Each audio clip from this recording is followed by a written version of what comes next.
ফেনীকে BNP ঘাঁটি হিসেবেই চেনে দেশের মানুষ। এখান থেকেই 5 বার সংসদ সদস্য হয়েছেন বেগম খালেদা জিয়া। নানার বাড়ির এই জেলার মাটিতে প্রায় 2 দশক পর দলের চেয়ারম্যান হয়ে আসছেন তারেক রহমান। পুরো জেলায় নেতাকর্মীদের মধ্যে বিরাজ করছে উৎসবের আমেজ। সাধারণ মানুষ বলছেন নানা প্রত্যাশার কথা। এর আগে তিনি ফেনীতে এসেছিলেন 2006 সালে। বিএনপির সর্বশেষ জনসভায় এই মাঠে বক্তব্য দিয়েছিলেন প্রয়াত বিএনপির চেয়ারপারসন বেগম খালেদা জিয়া। সে ফেনী সরকারি পাইলট মাঠে 2 দশক পরে আসছেন তারেক রহমান। রাজনীতির ভাষায় এই সফরটা যতটা গুরুত্বপূর্ণ, আবেগের দিক থেকে তার চেয়েও বেশি। আমাদের আগামীকালকে জনসভা স্বতঃস্ফূর্ত করার জন্য আমরা সর্বোচ্চ প্রস্তুতি নিয়েছি এবং সর্বোচ্চ জনসাধারণ এখানে উপস্থিত হবে। বিএনপি নেতাকর্মী ছাড়াও আমজনতা তারেক রহমানকে দেখার জন্য, শোনার জন্য এবং বিএনপি মাঠ পর্যায়ের নেতাকর্মীরা সবাই আসবেন ইনশাআল্লাহ। আমরা আশা করতেছি এটা লক্ষাধিক লোকের জনসভা হবে। এখানে তো নিরাপত্তার বিষয়টা প্রশাসন দেখতেছে, আমরা প্রশাসনের উপরে তো আশাবাদী।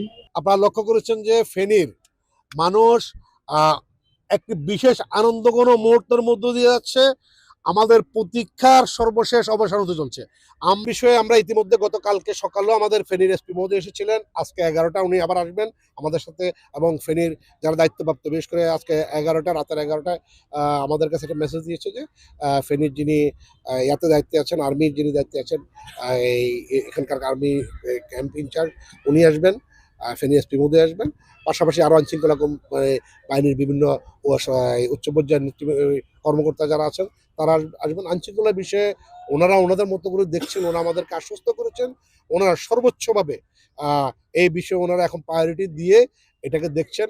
ফেনী শহর থেকে প্রত্যন্ত গ্রাম পর্যন্ত ছড়িয়ে পড়েছে উৎসাহ, উদ্দীপনা ও উৎসবমুখর আবহ।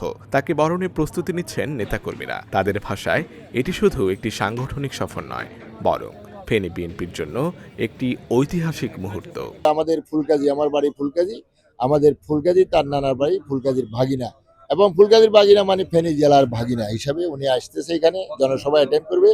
ওইখানে উনি গ্রেটার নোয়াখালীর যেসব এমপি প্রার্থীরা ধানের শীষ মার্কা, ধানের শীষের প্রতীক ওনার হাতে প্রতীক উঠিয়ে দিয়েছে হাতে, ওনাদেরকে স্টেজে অবশ্যই পরিচয় করে দিবে ওনাদেরকে ভোট দেওয়ার জন্য।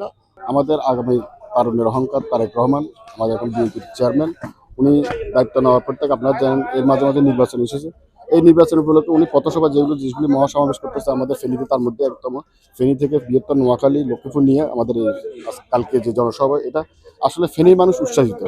বেগম খালেদা জিয়ার স্মৃতিকে ধারণ করে তারেক জিয়াকে আমরা নিশ্চয়ই আমাদের আগামী দিনে আইডল হিসেবে আমরা মেনে নিয়েছি এবং সর্বস্তরে বাংলাদেশের জনগণ সবাই মেনে নিয়েছে। একটি মেডিকেল কলেজ ও বিশ্ববিদ্যালয়ের চাহিদা এই জনপদের মানুষের দীর্ঘদিনের।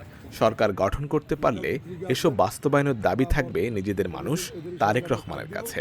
আগামীকাল 4টায় আমাদের দলের চেয়ারম্যান উনি আমাদের এই সমাবেশস্থলে আসবেন।